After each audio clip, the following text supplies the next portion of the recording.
En el básquet no basta con encestar, se gana con defensa, con estrategia, con cabeza fría y en la inversión pasa igual.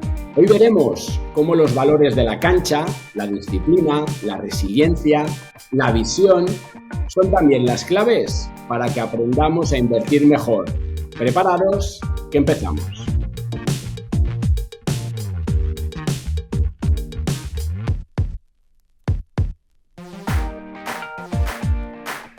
Vamos a hablar con Daniel Molina, que es entrenador y socio consultor en Pindown. Daniel, ¿qué tal? Muy bien, muy buenas, Javier, encantado de estar aquí. Oye, ahora me cuentas qué es esto de Pindown, pero jugadores de la NBA, jugadores y jugadoras de la selección española, del Madrid, incluso jugadoras del Malcú de Alcobendas. ¿Cuál es tu misión, Daniel? Pindown es cierto que nace hace casi 11 años como algo completamente diferente de lo que es a día de hoy. O sea, Pindown nace más como una idea de dos personas, dos amantes del baloncesto que hacen el curso superior de entrenador de baloncesto y que nos damos cuenta de que fuera de lo que es nuestro círculo más cercano o de lo que nosotros habíamos vivido, había una formación muy escasa en el resto de entrenadores. Entonces, Pindown nace con el espíritu emprendedor de hacer una empresa para enseñar a entrenadores a entrenar baloncesto.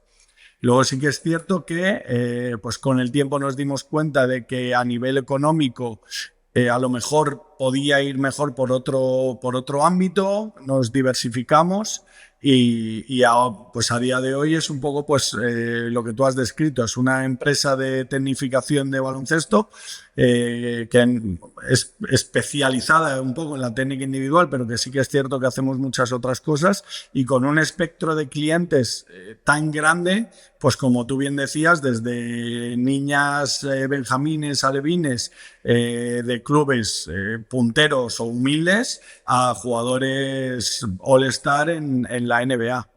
Totalmente. Oye, empezáis el proyecto hace como 8 años junto con Jorge Manzano, a que también pues tengo la suerte de conocer. Al final tengo que hacer el disclaimer.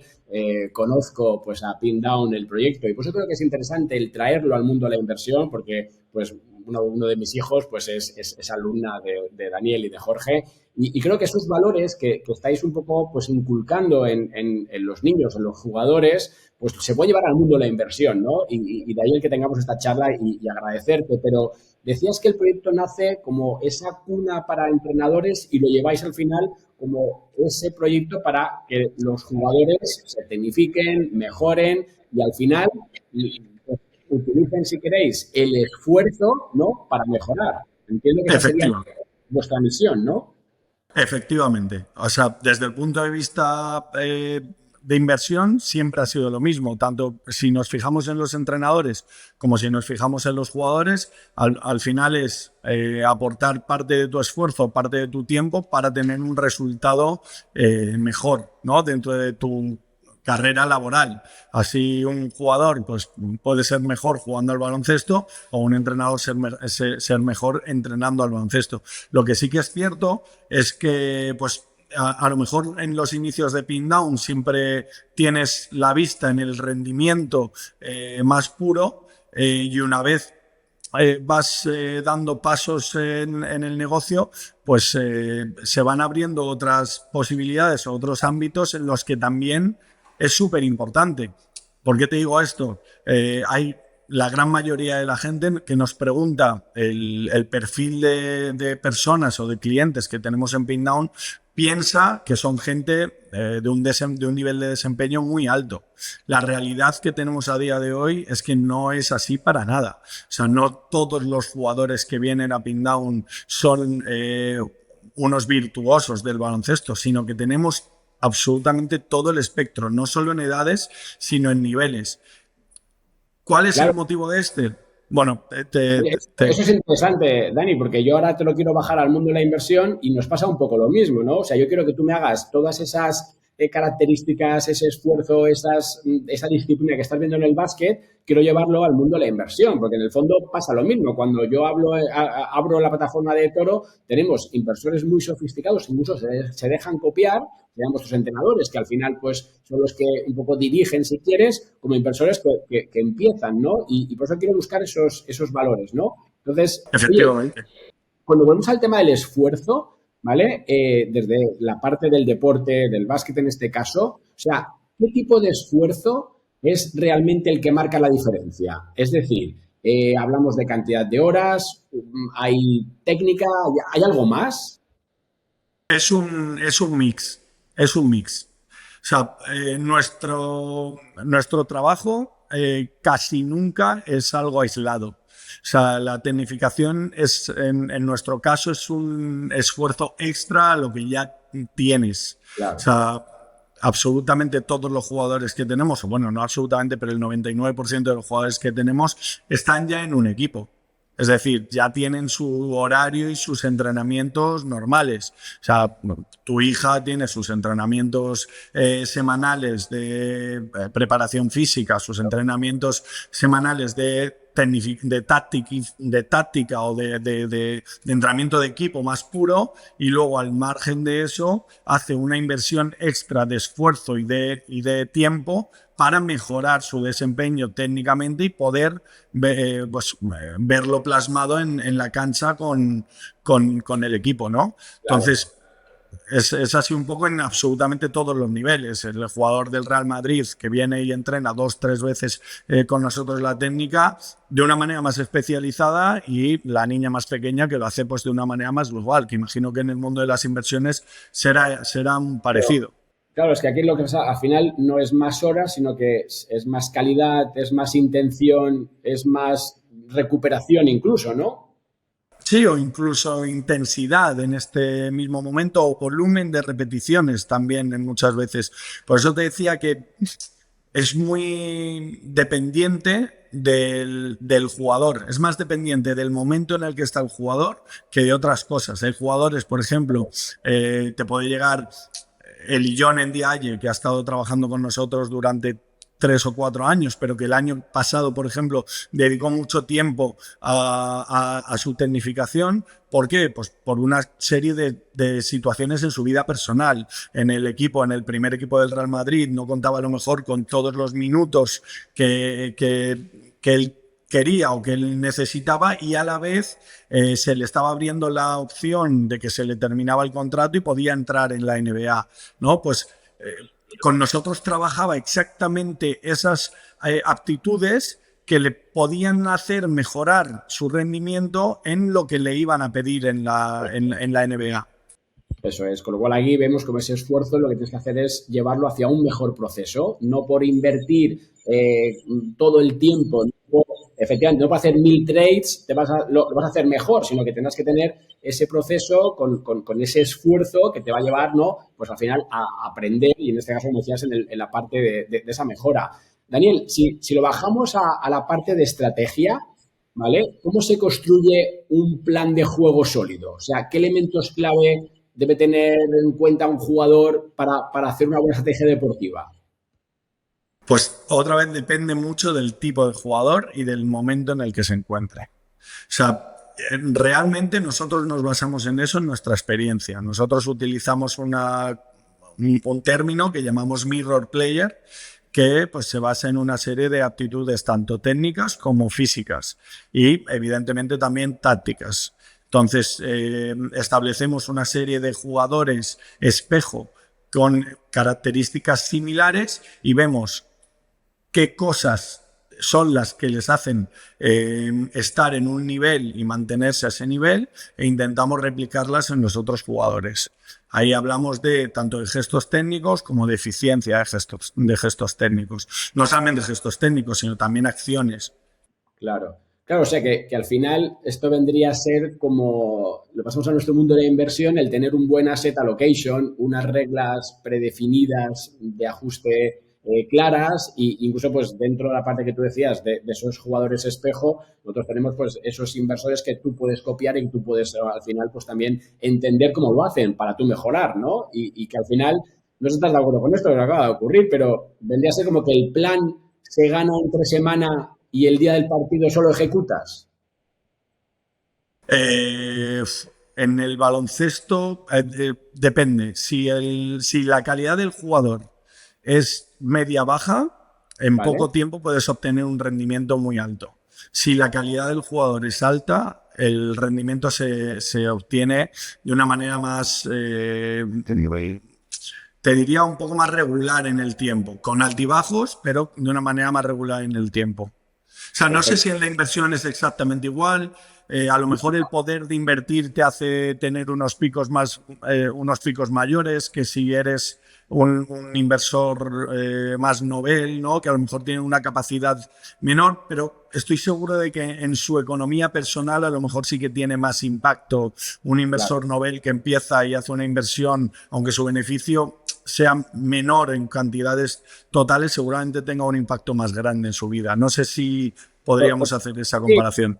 exacto, ¿no? Sí, quiero llevarlo un poco a cómo esos valores que tenéis en el deporte, en el básquet en este caso, al final no difieren de los que tenemos en la vida misma y en la parte de inversión, ¿no? Que es ese esfuerzo que estabas comentando, el tener claro ese plan. Oye, otro tema es importante tanto en las inversiones, para llegar un poco enlazando con lo que tú dices y con lo que veo con los jugadores de básquet y de cualquier deporte, es el tema de la continuidad y un poco la resiliencia, ¿no? Es decir, al final el llegar, aunque sea en tu equipo, a hacerlo medianamente bien, no es una línea recta, porque los deportistas, incluso los de élite más que si quieres los están empezando, se enfrentan a lesiones, ¿no? Se enfrentan a fracasos.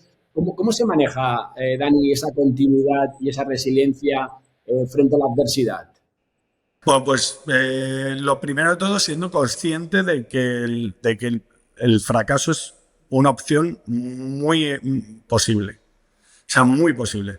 Claro, Tanto en el propio entrenamiento presente, en el decir, pues soy un jugador que mete y hoy no estoy metiendo, y esa capacidad de no castigarse a sí mismo, no auto hacerse daño, no de hoy ya no me vale para nada porque estoy fallando todo, soy malísimo, dejo de entrenar, dejo de hacer cosas, como en el largo plazo. Y si me aprietas incluso en el largo plazo es aún más importante. Yo aquí sí que creo que los padres tenéis una labor casi tan importante como la nuestra. Y nosotros con los padres muchas veces, porque muchas veces los padres sí que buscan esa inmediatez de mi hija tiene que ser mejor o mi hijo tiene que ser mejor ya. Lo estoy trayendo a Pindown, he hecho 10 sesiones y ya tiene que meter 20 puntos. Y muchas veces es, no, o sea, esto es un trabajo a largo plazo y evidentemente tu hijo va a ir mejorando, va a ir poco a poco consiguiendo éxito, consiguiendo cosas, pero el foco está mucho más allá. O sea, si tu foco es, por ejemplo, ser jugador profesional, tú tienes que entender que es probable que no lo consigas. O que a lo mejor es probable que no lo consigas en los términos que tú quieres. A lo mejor puedes ser un jugador profesional, estar jugando en una liga, en una tercera división, ganando pues 1.200 euros, 1.500 euros, y sin embargo tú no te ves en ese camino, ¿no? Porque de repente dices, no, bueno, yo quería tener la parte bonita del ser jugador profesional, tener un gran contrato, estar en un gran equipo, estar en no sé qué, pero esos son los mínimos, ¿no? Muchas veces eso es complicado. Nosotros hemos tenido un padre que habló conmigo una vez y me dijo, su hijo juega, la verdad es que su hijo juega muy bien al baloncesto, tiene unas condiciones muy buenas, es un chico alto, con buenas piernas, no es de los mejores de España, pero bueno, está bien colocado a nivel de Comunidad de Madrid. Y el padre me decía justo eso, yo no quiero que mi hijo sea jugador profesional, yo sé que a mi hijo se le da bien, pero yo no vengo a Pindown para que mi hijo sea jugador profesional. Yo vengo a Pindown para que mi hijo entienda que si quiere ser algo, tiene que dedicarle tiempo y esfuerzo. Y que dentro de ese tiempo y esfuerzo, durante el camino, se va a lesionar y va a tener que parar. Va a tener a lo mejor que cambiar de repente el plan, porque parecía que iba a ser muy alto y se ha quedado más pequeño. O que incluso va a tener que abandonar esa meta porque no se va a poder llegar o el sacrificio va a ser tan grande que es más rentable ahora aplicar los esfuerzos a otra cosa. Y eso es madurez. Y eso es pues, lo que tú decías, resiliencia y capacidad de frustración. Claro, pero en el fondo estamos hablando de la inversión. O sea, uno quiere llegar y tiene con mucha ilusión al mercado, pero poco conocimiento, o ese poquito conocimiento no lo tiene bien exprimido, no lo tiene bien pulido, no tiene una estrategia, no está pensando en el largo plazo, sino en, oye, voy a forrarme aquí a corto plazo comprando Bitcoin apalancado 10 veces. Hostia, esos tíos acaban en fracaso, que entiendo que es como si yo quisiese que mi hija fuese profesional, pues oye, mi hija da para lo que da, mejor invierto a largo plazo para que se lo pase bien, para que haga un plan de carrera, para que haga su deporte. Y en inversión es lo mismo. O sea, no, Efectivamente. incluso habrá rachas negativas en las cuales lo que tienes que saber es saber salir de ahí, que es como, oye, pues cuando tú tienes una lesión, saber reponerte, ¿no? ¿Por qué? Pues oye, pues porque simplemente te vas a recuperar y vas a poder volver a jugar, ¿no? Por lo cual, fíjate cómo lo vamos enganchando todo Ahí, poco a poco. si me permites una cosa, también los objetivos son diferentes. Porque el objetivo de este chico, por ejemplo, es ser jugador profesional y el de su padre es, vale, creo que no va a llegar, pero le doy las oportunidades para que invierta en su tiempo y con su tiempo y con su esfuerzo en serlo. Pero nos encontramos muchas veces también con el simple hecho de continuar con la práctica deportiva. Hay muchísimas veces que se produce un abandono de la práctica deportiva precisamente por un mal desempeño en el deporte. Estaba con mis amigas en un equipo, con mis amigos en un equipo, han fichado a otra persona y me he quedado de fuera. Dejo el baloncesto. Claro. Entonces, eso también es una inversión, no es una inversión en ser profesional, pero sí es una inversión en que mi hija o mi hijo continúen practicando deporte y tengan unos hábitos saludables al mayor volumen de tiempo posible. Totalmente, pero es un poco como la inversión. Hay momentos en los cuales tomas posiciones que están equivocadas, pues siempre tienes que saber un poco reaccionar y al final evitar que vayan a más. Igual que si mi hija lo va a dejar, pues oye, pues tendré que decirle, digo, igual no vas a ser aquí jugador profesional, pero sí vas a tener, ¿no? Pues esa continuidad y esos otros valores que te da el deporte. Fíjate como todo Sí, va sí. Puedes dedicarte única y exclusivamente a la inversión o puedes tener un primer trabajo y a la vez invertir de una manera más comedida. bajar primero, efectivamente. Oye, vamos que nos quedan nada, 7, 8 minutos y me quedan un par de preguntas. Un tema también interesante siempre con el valor, con lo que son un poco esos valores en el deporte, que también veo en la inversión, es la humildad, ¿no? Y el aprendizaje constante. Oye, a veces los deportistas que parece que tienen más talento son también los que más rápido caen, ¿no? O sea, ¿qué papel juega la humildad en el éxito a largo plazo? ¿Cómo se mantiene la mentalidad de aprendizaje constante? Pues es una mezcla muy, muy extraña. Un jugador que es muy, muy, muy humilde no sobrevive en un mundo profesional tan egocéntrico, tan salvaje. Muchas veces, incluso el entrenador busca el jugador que es más fácil de apartar porque tiene menos ego, porque tiene menos tal. Es mucho más fácil de apartar porque me genera muchos menos problemas. Los compañeros de equipo igual. Este jugador no tiene tanto ego, no hace falta que le pase tanto el balón, va a asumir mucho mejor una bronca, va a asumir mucho mejor un pase que no le voy a dar. Sin embargo, hay otros jugadores con un ego más grande que eso no te lo van a permitir, ¿no? Que van a ver esa injusticia por parte del entrenador y van a decir, oye, conmigo no. O sea, yo estoy aquí para jugar, has puesto a este y yo lo habría hecho mejor. Muchas veces estarás equivocado, pero otras veces no. Esto te convierte también en un superviviente. Por eso te digo que es una mezcla un poco rara, porque un exceso de ego sí que te hace fallar y te hace caer, pero una falta de ego también te produce no llegar. Entonces, encontrarse en ese mix o incluso saber, ¿cómo decirte? Saber bascularlo. El decir, vale, estoy entrenando, no tengo por qué meterlas todas, vale, estoy entrenando, me está enseñando esta persona que sabe más que yo, voy a escuchar y voy a aprender y voy a asumir las correcciones que me haga, es mantenerte humilde en un camino, pero luego dentro del equipo tener ese ego que diga, yo estoy aquí y esta es mi presencia y conmigo no se juega, juego en equipo, pero a mí no me tocas porque estoy aquí porque lo valgo, es igual de importante o más que la parte de la humildad del entrenamiento. Por eso te digo, es un mix un poco raro.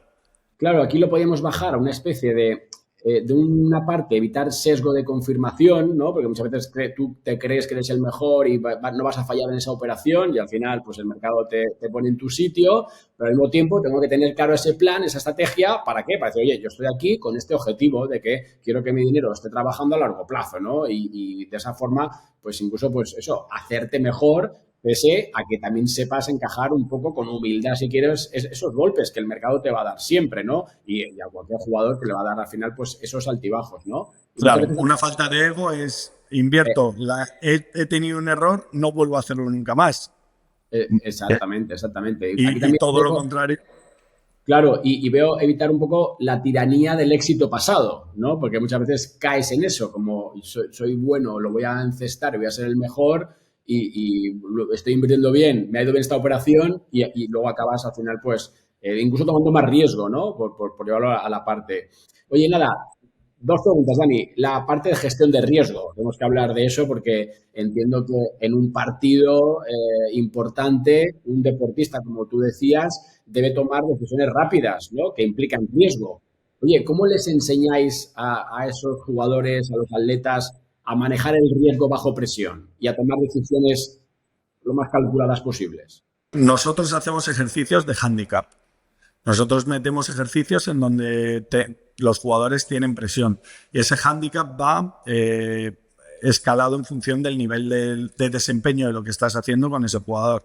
Por ejemplo, un tirador, un jugador que está que su dinero depende de lo que mete, ¿no? Pues a lo mejor meterle ejercicios en los que si no mete la última en la posición más importante, lo que ha hecho hasta ahora no ha valido para nada y no cuenta. Entonces, meter esas situaciones de hándicap con estructuras competitivas sería pues un poco la manera en la que nosotros trabajamos eso. Pero esto siempre con jugadores de alto rendimiento, con niños muy poco. Claro, claro. Bueno, aquí al final, llevándolo a los mundo de la inversión, es la importancia del tamaño de la posición que tomas, el tener tus stops de protección, saber cuál es tu pérdida máxima por operación, ¿no? Que tienes que tener, pues, antes de entrar, ¿no? Que entiendo que al final, pues, por llevarlo un poco a ese terreno. Oye, Dani, el otro último punto es el valor del equipo, ¿no? O sea, ¿qué importancia y cómo hacéis ahí que tenéis sesiones muchas veces individualizadas, ¿no? El transmitir la importancia del equipo de apoyo, entrenadores, fisioterapeutas, los psicólogos. ¿Cómo influye todo eso en un atleta? Bueno, pues también es súper importante. Es cierto que nosotros, en la manera en la que trabajamos con grupos reducidos, pues es más complicado, pero sí que dentro de la dinámica de un equipo es imprescindible el ser capaces de tener incluso un sentimiento de pertenencia por un grupo. Es una de las cosas más formativas que hay y que a día de hoy yo creo que encima se están perdiendo, porque muchas veces los clubes para retener más jugadores o para tener un poco más de rendimiento lo que hacen es dividir a los jugadores a un mismo jugador y ponerle en diferentes dinámicas de equipo y luego resulta que lo que tenemos son jugadores muy egoístas que les cuesta mucho estar dentro de una dinámica de un equipo, asumir un rol y todas esas cosas son dentro de la formación ahora mismo lo que yo creo que está un poquito más cojo en el baloncesto. Claro, pero en cambio en el mundo de la inversión yo creo que eso también está pasando porque muchas veces nos tiramos solos y al final yo creo que necesitas no solamente sistema, necesitas datos, control de riesgo, controlar tu fiscalidad, soporte emocional, muchas veces saberte autogestionar. Igual fíjate como todo esto va encajando, ¿no, Dani? Al final Desde luego. vamos viendo que todo tiene sentido. Oye, A después de nivel, esta... a nivel empresarial igual. Nosotros, por ejemplo, iniciamos Pindown 2 personas y a día de hoy nosotros seamos conscientes de que nosotros no podemos entrenar todas las horas del mundo toda la vida. Entonces, para mantener esta empresa en el tiempo y poder vivir de ello, necesitamos un equipo de trabajo. Por eso a día de hoy ya tenemos 8 o 9 entrenadores, una persona encargada pues, de gestionar cosas, un equipo de fisioterapeutas, un equipo de preparadores físicos. Es una manera también de, juntos, llegamos mucho más lejos, alcanzamos mejores resultados. Totalmente. Oye, ¿cómo calificarías esta experiencia ahora que han pasado estos años, que te has convertido de entrenador a inversor en tu propio negocio? ¿Cómo lo estás llevando? ¿Cómo aplicas esos valores que hemos predicado hoy aquí? Pues yo creo que a mí no me ha costado mucho. La parte que más me ha costado personalmente puede ser la parte de la delegación en la parte más de entrenamiento puro y duro. Pero sí que es cierto que he aprendido que a través de la formación de los entrenadores, a mí me resultaba más fácil delegar ese apartado. Y en el resto, sinceramente, al final es un poco lo que estábamos hablando. Como soy una persona que ha vivido el deporte desde Claro. muy pequeño, no me ha costado esta transformación, porque realmente sigo trabajando en un equipo, sigo trabajando para el bien de un equipo y al final he estado acostumbrado a tener un rol diferente, a un año tener que tirar más, un año tener que tirar menos, un año tener que defender de una manera y otro de otra, un año jugar de una manera y otra de otra, y siempre me he ido ajustando a pues, cómo evolucionaba yo físicamente, cómo evolucionaba yo técnicamente, el club en el que estaba, los compañeros en los que estaba. Entonces, ese ambiente continuamente cambiante, yo creo que ha jugado muy a favor en que ahora mismo sea capaz de cambiar también lo que tengo que estar haciendo y adaptarme para que mi negocio funcione. Claro. Oye, nada, un minuto. ¿Cuál es tu hoja de ruta? ¿Cómo ves a Pindown dentro de unos años? Porque hay que decir que tenéis ya hasta cancha propia, que eso no lo tiene, pues, yo creo que nadie en España, ¿no? ¿Cuál es vuestra hoja de ruta también desde el punto de vista empresarial para entender hacia dónde vais? Pues nuestra hoja de ruta es potenciar los negocios adyacentes que hemos estado incorporando, como puede ser la fisioterapia, como puede ser el mentoring deportivo, como puede ser la parte de la preparación física. Luego, incorporar también otros nuevos negocios que ya estamos empezando con ellos, como puede ser la venta de ropa, el traer jugadores extranjeros al baloncesto español o al baloncesto madrileño, el recuperar también un poco la formación de entrenadores y de jugadores a nivel de cursos online, y sobre todo una cosa también súper importante que es el franquiciado de nuestro método. Nosotros nos basamos en un método que hemos hecho nosotros durante años y que vamos mejorando cada cierto tiempo, y esa capacidad de franquiciar el método de Pindown y moverlo a otras ciudades y poder replicarlo, yo creo que es la manera más lógica de entender la escalabilidad de lo que va a ser Pindown dentro de unos años. Claro, justo eso te quería preguntar. Sabes, aquí en inversión lo que vemos es cómo de escalable es un negocio, porque eso es justo te da la curva de crecimiento, con lo cual el beneficio por acción y al final la valoración un poco de la compañía. Pues dices que la forma, porque ahora estáis básicamente en Madrid, aunque vienen muchos jugadores aquí, pero la idea es justo esto, ¿no? Expandiros, aunque sea con ese método, con ese sistema de franquiciar, ¿no? Con lo cual, ¿ves viable? ¿Estás trabajando en eso? Sí, estamos trabajando en eso. De hecho, no es oficial, pero ya estamos abriendo la primera franquicia en Barcelona, y la exponenciabilidad de lo que tenemos ahora mismo en The Office, en Pindown como The Office, llamándolo así por un poco por la instalación que tenemos, yo te diría que estamos al 20%, dado que pues todavía hay muchas áreas que podemos seguir potenciando, además de la del baloncesto, que tampoco creo que esté cercana al 100%. Entonces, yo creo que a nivel de desarrollo, la parte de Pindown de The Office está por desarrollar. La parte web también te diría que está a un 5% si entendemos como plataforma de formación y venta de cursos online y venta de ropa. Y luego la clave más visible, que es todo lo puedes multiplicar siempre por 2 haciendo una nueva nave, que puede ser en Madrid, que puede ser en Barcelona, que puede ser en Bilbao, que puede ser en Dubái, que puede ser en muchos lugares. Totalmente. Oye, al final también puedes multiplicar por 2 tu patrimonio si haces bien, sigues un método, te haces un esfuerzo, entiendes dónde inviertes y estudias, ¿no? Que al fin y al cabo es lo que estás comentando. Daniel Exacto. Molina, desde Pindown. Oye, muchísimas gracias. Muchas gracias a ti, Javier. Ha sido un placer.